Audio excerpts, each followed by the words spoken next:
मन की शक्ति सबसे बलवान। उचित माहौल मिलने पर सोया हुआ आत्मविश्वास फिर से जाग जाता है। एक राजा के अस्तबल में बहुत सारे घोड़े थे। सभी युद्ध में निपुण और ताकतवर थे, लेकिन उनमें से एक घोड़ा ऐसा भी था जो सब घोड़ों से ज़्यादा होशियार, शक्तिशाली और युद्ध कौशल में माहिर था। वो हर युद्ध में राजा को जीत दिलाता था, इसलिए राजा का प्यारा था। समय के साथ घोड़ा बूढ़ा होने लगा। राजा को लगा कि अब शायद उसका घोड़ा पहले की तरह युद्ध नहीं लड़ पाएगा, लेकिन उसने घोड़े को युद्ध क्षेत्र में ले जाना बंद कर दिया। अब घोड़ा सारा दिन अस्तबल में बैठा रहता या पास के मैदानों में घास चरने निकल पड़ता था। एक दिन घोड़ा घास चरते हुए दूर निकल गया। जब उसे प्यास लगी तो पास के तालाब में पानी पीने उतरा। वो तालाब कीचड़ से भरा हुआ था। जैसे ही घोड़ा पानी में उतरा, उसकी टांगें कीचड़ में फंस गईं।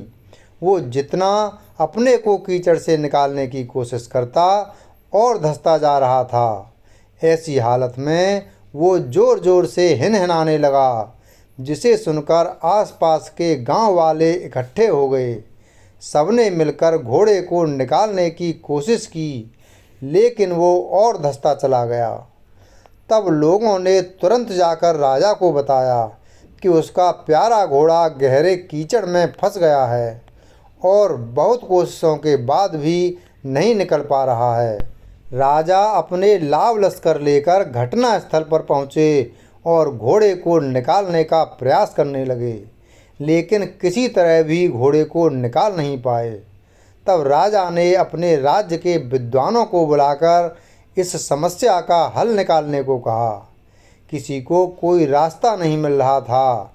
आखिर एक बूढ़े विद्वान ने राजा से कहा, आप तुरंत घोड़े के आसपास युद्ध के नगाड़े बजवा दीजिए, साथ ही तलवारों और ढालों की गूंज भी बजवाइए। राजा को विद्वान की सलाह पर आश्चर्य तो हुआ, लेकिन उसने वैसा ही किया। जैसे ही नगाड़े बजने लगे, तलवारों और ढालों की आवाज़ें गूंजने लगीं। वैसे ही निढाल बूढ़े घोड़े में जैसे जान आ गई।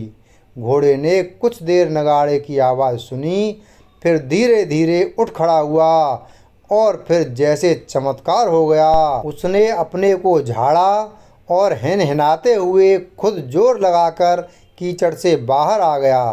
राजा ने विद्वान से पूछा, ये कैसे संभव हुआ?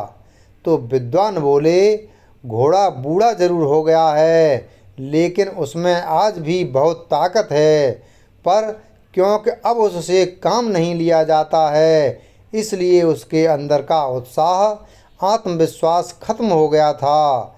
अब जब उसे फिर से पहले वाला माहौल मिला तो उसमें उत्साह का संचार हुआ और ताकत लौट आई। राजा को बात समझ में आ गई और उसने अपने प्यारे घोड़े को फिर से काम पर रख लिया। वीडियो अगर पसंद आया हो तो वीडियो को लाइक करें, चैनल को सब्सक्राइब करें और बेल आइकन प्रेस करें। धन्यवाद।